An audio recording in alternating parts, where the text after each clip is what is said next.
ನಮ್ಮ ಗುರುಕುಲ ವೀಕ್ಷಕ ಮಹೋದಯರಿಗೆ ನಮಸ್ಕಾರ. ಕಳೆದ ಒಂದು ವಾರದಿಂದ ನಮ್ಮ ಚಾನಲ್ನಲ್ಲಿ ಯಾವುದೇ ರೀತಿಯಾದಂತಹ ವಿಡಿಯೋ ಅಪ್ಲೋಡ್ ಆಗಿಲ್ಲ. ಅದಕ್ಕೆ ಕ್ಷಮೆ ಇರಲಿ. ನನ್ನ ವೈಯಕ್ತಿಕ ಕಾರಣಗಳಿಂದ ಪ್ರಯಾಣದಲ್ಲಿದೆ, ಅದರಿಂದ ಯಾವುದೇ ವಿಡಿಯೋ ರೆಕಾರ್ಡ್ ಮಾಡೋಕ್ಕಾಗಲಿಲ್ಲ. ಶಿಕ್ಷಣ ಮತ್ತು ಉದ್ಯೋಗಕ್ಕೆ ಸಂಬಂಧಿಸಿದಂತೆ ನನ್ನ ವೈಯಕ್ತಿಕ ಕಾರಣಗಳಿಂದ ಆಗಾಗ ಈ ರೀತಿ ಆಗ್ತಾ ಇರುತ್ತೆ. ಯಾಕಂದ್ರೆ ನಾನು ಒಬ್ಬನೇ ಈ ಚಾನಲ್ನ ಮೇಂಟೈನ್ ಮಾಡ್ತಿರೋದು. ಸೊ ಈಗ ವಿಷಯಕ್ಕೆ ಬರ್ತೀನಿ. ಇತ್ತೀಚೆಗಷ್ಟೇ ಪರಮೇಶ್ವರ್ ಅವರು, ಗೃಹ ಸಚಿವರಾದಂತಹ ಪರಮೇಶ್ವರ್ ಅವರು 8,500 PC ಹಾಗೆ PSI ಹುದ್ದೆಗಳನ್ನ ನೇಮಕಾತಿ ಮಾಡ್ತೀವಿ ಅಂತ ಹೇಳಿ ಹೇಳಿಕೆ ಕೊಟ್ಟಿದ್ರು. ಅದಕ್ಕೆ ಪುಷ್ಟಿ ನೀಡುವಂತೆ ಇವಾಗ ಕರ್ನಾಟಕ ರಾಜ್ಯ ಪತ್ರ ಬಿಡುಗಡೆಯಾಗಿದೆ. ಅದರಲ್ಲಿ KSRP, PC, PSI ಹಾಗೆ IRB, ಬ್ಯಾಂಡ್ಸ್ಮನ್ ಹೀಗೆ ಹಲವಾರು ಹುದ್ದೆಗಳನ್ನ ನೇಮಕಾತಿ ಮಾಡಿಕೊಳ್ಳುವ ಬಗ್ಗೆ, ಪ್ರಮೋಷನ್ ಮೂಲಕ ಎಷ್ಟು ಹುದ್ದೆಗಳನ್ನ ನಾವು ಭರ್ತಿ ಮಾಡ್ತೀವಿ, ಹಾಗೇನೆ ನೇರ ನೇಮಕಾತಿ ಮೂಲಕ ಒಂದು ರಿಟರ್ನ್ ಟೆಸ್ಟ್ ಮೂಲಕ ಎಷ್ಟು ಹುದ್ದೆಗಳನ್ನ ಭರ್ತಿ ಮಾಡ್ತೀವಿ ಅಂತ ಹೇಳಿ ಇವಾಗ ಕರ್ನಾಟಕ ರಾಜ್ಯ ಪತ್ರ ಬಿಡುಗಡೆಯಾಗಿದೆ. ಹಾಗೇನೆ ಒಂದು ಬ್ಯಾಡ್ ನ್ಯೂಸ್ ಇದೆ, ಹಾಗೇನೆ ಗುಡ್ ನ್ಯೂಸ್ ಇದೆ. ಏನಪ್ಪಾ ಅಂತ ಹೇಳಿದ್ರೆ KSRP PC ಕರ್ನಾಟಕ ರಾಜ್ಯ ವಿಶೇಷ ಮೀಸಲು ಪೊಲೀಸ್ ಪಡೆಯ ಒಂದು ಕಾನ್ಸ್ಟೇಬಲ್ ಹುದ್ದೆಗಳನ್ನ ಈ ಹಿಂದೆ ಭರ್ತಿ ಮಾಡ್ಕೋಬೇಕಾದ್ರೆ ಅವ್ರಿಗೆ ವಿದ್ಯಾರ್ಹತೆ PC ಹುದ್ದೆಗೆ, KSRP PC ಹುದ್ದೆಗೆ ಜಸ್ಟ್ SSLC ಪಾಸ್ ಆಗಿದ್ರೆ ಸಾಕಾಗಿತ್ತು, 10ನೇ ತರಗತಿ ಪಾಸ್ ಆಗಿದ್ರೆ ಸಾಕಾಗಿತ್ತು, ಅರ್ಜಿ ಸಲ್ಲಿಸಿ ನೇಮಕಾತಿ ಪ್ರಕ್ರಿಯೆಯಲ್ಲಿ ಪಾಲ್ಗೊಳ್ಬಹುದಿತ್ತು. ಆದ್ರೆ ಇವಾಗ ಏನಾಗಿದೆ ಅಂತ ಹೇಳಿದ್ರೆ ಒಂದು ವಿದ್ಯಾರ್ಹತೆಯನ್ನ ಏರಿಸಿ PUCಗೆ ಒಂದು ವಿದ್ಯಾರ್ಹತೆಯನ್ನ ನಿಗದಿ ಮಾಡಿ ಅದಕ್ಕೆ ಫಿಕ್ಸ್ ಮಾಡಲಾಗಿದೆ. ಇದಕ್ಕೆ ಕರ್ನಾಟಕ ರಾಜ್ಯ ಸಚಿವ ಸಂಪುಟ ಸಹ ಒಪ್ಪಿಗೆ ನೀಡಿದ್ದು, ಆದ್ರಿಂದ ಇವಾಗ PUC ವಿದ್ಯಾರ್ಹತೆಯನ್ನ KSRP PC ಕಾನ್ಸ್ಟೇಬಲ್ ಹುದ್ದೆಗೆ ನಿಗದಿ ಮಾಡಿರುವಂತದ್ದು. ಸೊ ಇದೊಂದು ಬ್ಯಾಡ್ ನ್ಯೂಸ್. ಮೊದಲೆಲ್ಲ SSLC ಪಾಸ್ ಆಗಿದ್ರೆ ಸಾಕಾಗಿತ್ತು ಈ ಹುದ್ದೆಗಳಿಗೆ, KSRP PC ಹುದ್ದೆಗಳಿಗೆ. ಹಾಗೆಯೇ ಕರ್ನಾಟಕ ರಾಜ್ಯ ಇಂಡಸ್ಟ್ರಿಯಲ್ ಸೆಕ್ಯೂರಿಟಿ ಫೋರ್ಸ್ ಕಾನ್ಸ್ಟೇಬಲ್ ಹುದ್ದೆಗಳಿಗೂ ಸಹ ಈ ಒಂದು ವಿದ್ಯಾರ್ಹತೆಯನ್ನೇ, SSLC ವಿದ್ಯಾರ್ಹತೆಯನ್ನೇ ನಿಗದಿ ಮಾಡಲಾಗಿತ್ತು.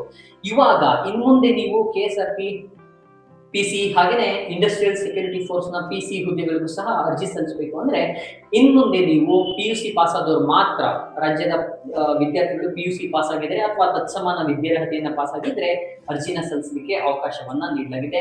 ಸೊ ಹಾಗಿದ್ರೆ ಇವಾಗ 8,500 ಹುದ್ದೆಗಳನ್ನ ಭರ್ತಿ ಮಾಡ್ಕೊಳ್ಳಿಕ್ಕೆ CM ರವರು ಸಹ ಅನುಮತಿ ನೀಡಿದ್ದಾರೆ, ಆರ್ಥಿಕ ಇಲಾಖೆಯು ಸಹ ಅನುಮತಿ ನೀಡಿದೆ. ಸದ್ಯದಲ್ಲೇ ನಾವು ನೇರ ನೇಮಕಾತಿ ಅಧಿಸೂಚನೆಯನ್ನ ಬಿಡುಗಡೆ ಮಾಡ್ತೀವಿ ಅಂತ ಹೇಳಿ ಏನು ಗೃಹ ಸಚಿವರು ಪರಮೇಶ್ವರ್ ಅವರು ಹೇಳಿದ್ರು, ಅದಕ್ಕೆ ಪೂರಕವಾಗಿ ಪುಷ್ಟಿ ನೀಡಿರುವಂತೆ ಇವಾಗ ಕರ್ನಾಟಕ ರಾಜ್ಯ ಪತ್ರ ಒಂದು ಕರಡು ಅಧಿಸೂಚನೆಯನ್ನ ನಿಯಮಗಳ ಒಂದು ರೂಲ್ಸ್ ರೆಗ್ಯುಲೇಷನ್ಸ್ ಹಾಗೆ ಅರ್ಹತೆಗಳ ಬಗ್ಗೆ ಕರಡು ಅಧಿಸೂಚನೆಯನ್ನ ಬಿಡುಗಡೆ ಮಾಡಿದೆ. ಅದು ನಿನ್ನೆ ಅಷ್ಟೇ ನವೆಂಬರ್ 3ರಂದು ಒಂದು ಬಿಡುಗಡೆ ಮಾಡಿರುವಂತ ಈ ಒಂದು ರಾಜ್ಯ ಪತ್ರವನ್ನ, ಅದರಲ್ಲಿ ರೂಲ್ಸ್ ಗಳನ್ನ ನೀಡಲಾಗಿದೆ. ಸೊ ಈ ಒಂದು ರೂಲ್ಸ್ ಗಳಿಗೆ ನಿಮ್ಗೇನಾದ್ರು ಅಭ್ಯಂತರ ಇದ್ರೆ, ಆಕ್ಷೇಪಣೆ ಇದ್ರೆ, ಅಬ್ಜೆಕ್ಷನ್ಸ್ ಇದ್ರೆ ಅದು ಸಲ್ಲಿಸಬಹುದು ಅಂತ ಹೇಳಿ 15 ದಿನಗಳ ಕಾಲಾವಕಾಶವನ್ನು ಸಹ ಕರ್ನಾಟಕ ರಾಜ್ಯ ಪತ್ರದ ಮೂಲಕ ನೀಡಿದೆ. ಅದಕ್ಕೆ ಆಕ್ಷೇಪಣೆ ಇದ್ರೆ ಸಲ್ಲಿಸಬಹುದಾಗಿದೆ ಯಾರು ಸಾರ್ವಜನಿಕರು, ಹಾಗೆಯೇ ಉದ್ಯೋಗ ಅರ್ಜಿಗಳು. ಇವಾಗ ಹಾಗಿದ್ರೆ ನೇರ ನೇಮಕಾತಿಗೆ ಎಷ್ಟು ಹುದ್ದೆಗಳನ್ನ, ಯಾವ್ಯಾವ ಹುದ್ದೆಗಳು ಎಷ್ಟು ಹುದ್ದೆಗಳನ್ನ ಭರ್ತಿ ಮಾಡ್ಕೊಳ್ಳಲಿಕ್ಕೆ ಈ ಒಂದು ಕರಡು ಅಧಿಸೂಚನೆಯನ್ನ ಬಿಡುಗಡೆ ಮಾಡಿದೆ ಅಂತ ನೋಡೋದಾದ್ರೆ, ಆಕ್ಚುಲಿ ಒಟ್ಟಾರೆ ಎಷ್ಟು ಹುದ್ದೆಗಳಿಗೆ ಒಂದು ಕರಡು ಅಧಿಸೂಚನೆಯನ್ನ ಬಿಡುಗಡೆ ಮಾಡಿದೆ ಅಂತ ನಾನು ಹೇಳ್ತೀನಿ. ಆದ್ರೆ ಯಾವ ಇಷ್ಟು ಹುದ್ದೆಗಳಿಗೂ ಸಹ ಇವಾಗಲೇ ನೇರ ನೇಮಕಾತಿ ಅಧಿಸೂಚನೆಯನ್ನ ಬಿಡುಗಡೆ ಮಾಡ್ತಾರ, ಒಂದು ನೇರ ನೇಮಕಾತಿ ನೋಟಿಫಿಕೇಶನ್ ನ ಜಾರಿ ಮಾಡಿ ಅರ್ಜಿ ಸ್ವೀಕಾರ ಮಾಡ್ತಾರ ಅಂದ್ರೆ ಅದಕ್ಕೆ ಒಂದು ಮುಂದಿನ ದಿನಗಳಲ್ಲಿ ಅದಕ್ಕೆ ಅಪ್ಡೇಟ್ ಸಿಗುತ್ತೆ. ಸೊ ಇವಾಗ ಎಷ್ಟು ಹುದ್ದೆಗಳಿಗೆ ಅನ್ನೋದನ್ನ ನಾನು ಹೇಳ್ಬಿಡ್ತೀನಿ. Karnataka special reserve police force ನ ಒಂದು ಹುದ್ದೆಗಳ ಪೈಕಿ KSRP ಕಾನ್ಸ್ಟೇಬಲ್ ಹುದ್ದೆಗಳನ್ನ, ವಿಶೇಷ ಮೀಸಲು ಪೊಲೀಸ್ ಕಾನ್ಸ್ಟೇಬಲ್ ಹುದ್ದೆಗಳ ಪೈಕಿ ಒಟ್ಟಾರೆ PUC ಪಾಸ್ ಆದವರಿಗೆ ಒಟ್ಟಾರೆ ಇವಾಗ 6,274 ಹುದ್ದೆಗಳಿಗೆ, ಪುರುಷ ಹುದ್ದೆಗಳು 6,274 ಹುದ್ದೆಗಳಿಗೆ, ಹಾಗೆಯೇ ಮಹಿಳಾ ಅಭ್ಯರ್ಥಿಗಳಿಗೆ 380 ಹುದ್ದೆಗಳನ್ನ ಮೀಸಲಿಟ್ಟು ನೇರ ನೇಮಕಾತಿಗಾಗಿ ಇವಾಗ ಕರಡು ಅಧಿಸೂಚನೆಯನ್ನ ಬಿಡುಗಡೆ ಮಾಡಿರುವಂತದ್ದು ಕರ್ನಾಟಕ ರಾಜ್ಯ ಸರ್ಕಾರ, ಹಾಗೆಯೇ ಪೊಲೀಸ್ ಇಲಾಖೆ. ಸೊ ಇಷ್ಟು ಹುದ್ದೆಗಳಲ್ಲದೆ ಅದ್ರ ಜೊತೆಗೆ SRPC ವಿಶೇಷ ಮೀಸಲು ಪೊಲೀಸ್ ಕಾನ್ಸ್ಟೇಬಲ್, ಬ್ಯಾಂಡ್ಸ್ಮೆನ್ ಅಂತ ಹೇಳಿ ಹುದ್ದೆಗಳಿದ್ದಾವೆ. ಆ ಹುದ್ದೆಗಳಿಗೂ ಸಹ 216 ಹುದ್ದೆಗಳು ಈ ನೇರ ನೇಮಕಾತಿ ಮೂಲಕ ಭರ್ತಿ ಮಾಡ್ಕೊಳ್ಳಿಕ್ಕೆ ಈ ಹುದ್ದೆಗಳು ಹೇಳ್ತಾ ಇರೋದು ನಾನು.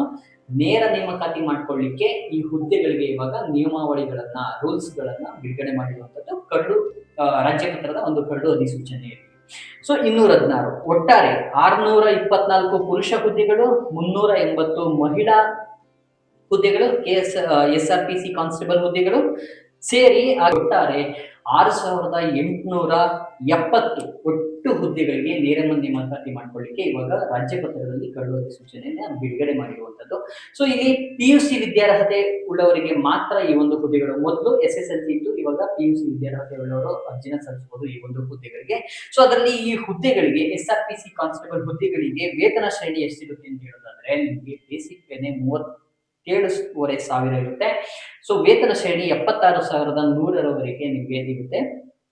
ಸೊ ಅರ್ಜಿ ಸಲ್ಲಿಸಲಿಕ್ಕೆ ವಯಸ್ಸಿನ ಅರ್ಹತೆಗಳು ಏನು ನಿಗದಿ ಮಾಡಲಾಗಿದೆ ಅಂತ ಹೇಳಿದ್ರೆ 18 ವರ್ಷ ಕಡ್ಡಾಯವಾಗಿ ಆಗಿರಬೇಕು. ಗರಿಷ್ಠ ವಯೋಮಿತಿ 29 ವರ್ಷ. ಯಾರಿಗೆ ಅಂತ ಹೇಳಿದ್ರೆ SC ST ಹಾಗೆಯೇ ಬ್ಯಾಕ್ವರ್ಡ್ ಕ್ಲಾಸಸ್ ಇತರೆ ಹಿಂದುಳಿದ ವರ್ಗಗಳಿಗೆ 29 ವರ್ಷ ವಯಸ್ಸನ್ನ ಗರಿಷ್ಠ ವಯಸ್ಸನ್ನ ನಿಗದಿ ಮಾಡಲಾಗಿದೆ. ಇನ್ ಕೇಸ್ ಜನರಲ್ ಕ್ಯಾಟಗರಿ ಹಾಗೆಯೇ ಅದರ್ ಕ್ಯಾಟಗರಿಗೆ 27 ವರ್ಷವನ್ನ ನಿಗದಿ ಮಾಡಲಾಗಿದೆ. ಸೊ ಇದು ನೆನಪಿರಲಿ ನಿಮಗೆ. ಹಾಗೆಯೇ ಇನ್ ಕೇಸ್ ಫಾರೆಸ್ಟ್ ಏರಿಯಾದಲ್ಲಿ ವಾಸವಾಗಿರುವಂತಹ PUC ಪಾಸ್ ಆದ ಅಭ್ಯರ್ಥಿಗಳು ಅರ್ಜಿ ಸಲ್ಲಿಸಿದ್ರೆ 32 ವರ್ಷದವರೆಗೆ, ಗರಿಷ್ಠ 32 ವರ್ಷದವರೆಗೆ ಅರ್ಜಿ ಸಲ್ಲಿಸಲಿಕ್ಕೆ ಅವಕಾಶವನ್ನ ನಿಗದಿ ಮಾಡಲಾಗಿದೆ. ಬ್ಯಾಟ್ಸ್ಮನ್ ಹುದ್ದೆಗಳಿಗೆ 18 ವರ್ಷ ಕನಿಷ್ಠ ವಯೋಮಿತಿ ಇರಬೇಕು, ಕನಿಷ್ಠ ಆಗಿರಬೇಕು. 25 ವರ್ಷ ವಯಸ್ಸನ್ನ ಜನರಲ್ ಕ್ಯಾಟಗರಿ ಅದರ್ ಕ್ಯಾಟಗರಿಗೆ ಒಂದು ನಿಗದಿ ಮಾಡಲಾಗಿದೆ. ಇನ್ ಕೇಸ್ SC ST ಹಾಗೆ ಇತರೆ ಹಿಂದುಳಿದ ಅಭ್ಯರ್ಥಿಗಳಾಗಿದ್ದಲ್ಲಿ ಅವರು 30 ವರ್ಷದವರೆಗೆ ಅರ್ಜಿನ ಸಲ್ಲಿಸಲಿಕ್ಕೆ ಒಂದು ನಿಯಮಗಳನ್ನ ನಿಗದಿ ಮಾಡಿರುವಂತದ್ದು. ಇದು ರಾಜ್ಯ ಪತ್ರದಲ್ಲಿ ಪ್ರಕಟವಾಗಿರುವಂತಹ ಒಂದು ನಿಯಮಗಳು. ಇನ್ ಕೇಸ್ ಇದಕ್ಕೆ ಆಕ್ಷೇಪಣೆ ಇದ್ರೆ ಯಾರು ಬೇಕಾದರೂ 15 ದಿನದೊಳಗಡೆ ಆಕ್ಷೇಪಣೆಯನ್ನ ಸಲ್ಲಿಸಬಹುದು. ನಾನು ಈ ಒಂದು ಏನು ಗೆಜೆಟ್ ಕರ್ನಾಟಕ ರಾಜ್ಯ ಗೆಜೆಟ್ನಲ್ಲಿ ಪ್ರಕಟವಾಗಿದೆ ಈ ನಿಯಮಗಳ ಬಗ್ಗೆ ಒಂದು PDF ಲಿಂಕ್ ಅನ್ನು ಸಹ ನಾನು ಈ ವಿಡಿಯೋ ಡಿಸ್ಕ್ರಿಪ್ಷನ್ ಅಲ್ಲಿ ಕೊಟ್ಟಿರ್ತೀನಿ, ನೀವು ಸಹ ಓದ್ಕೋಬಹುದು. ಯಾವಾಗ ಬೇಕಾದರೂ ಅಂದ್ರೆ 15 ದಿನಗಳ ನಂತರ ಏನು ಆಕ್ಷೇಪಣೆ ಸಲ್ಲಿಸಲಿಕ್ಕೆ 15 ದಿನಗಳ ಕಾಲಾವಕಾಶ ಇದೆ. ಅದಾದ್ಮೇಲೆ ಆಕ್ಷೇಪಣೆಗಳು ಏನಾದರೂ ಬಂದರೆ ಈ ಒಂದು ನಿಯಮಗಳಿಗೆ ಸ್ವೀಕಾರ ಮಾಡಿ ಅದಕ್ಕೆ ಒಂದು ಉತ್ತರವನ್ನ ನೀಡಿದ ನಂತರದಲ್ಲಿ ಒಂದು 1.5 ಮಂತ್ ಒಳಗಡೆ ಖಂಡಿತವಾಗಿ ಈ ಒಂದು 6,870 ಹುದ್ದೆಗಳಿಗೆ ಒಂದು ಶೀಘ್ರದಲ್ಲೇ ಈ ಹುದ್ದೆಗಳಿಗೆ ನೇರ ನೇಮಕಾತಿ ಅಧಿಸೂಚನೆ ನೋಟಿಫಿಕೇಶನ್ ಬಿಡುಗಡೆಯಾಗುತ್ತೆ.